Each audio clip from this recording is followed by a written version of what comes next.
যেই ঘরের মহিলা দিনদার হয়, আল্লাহ ভীরু হয়, ওই ঘরের সন্তানেরাও দিনদার হয়। কারণ সন্তানরা মাকে বেশি ফলো করে, মাকে বেশি টাইম পায়, বাবাকে এত টাইম সন্তানে পায় না। পেটে ছিল মায়ের পেটে, তাও মায়ের সাথে, দুধ খাইল মায়ের, তাও মায়ের সাথে, অল্প বয়স পর্যন্ত মায়ের সাথে। বাবা থাকলো বাহিরে, বাবা থাকলো বাহিরে, বাবাকে কম টাইম পায়। এজন্য মায়ের আমল সন্তানের উপরে বেশি পড়ে। মা যদি নেককার হয়, সন্তানের উপরে নেক কাজের আসর পড়ে। মা যদি বদকার হয়, সন্তানের উপরে বদের আসর বেশি পড়ে।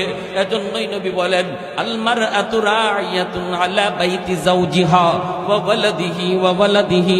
একজন মহিলা তার স্বামীর ঘরের হিসাব জিম্মাদারি আল্লাহর কাছে দিতে হবে।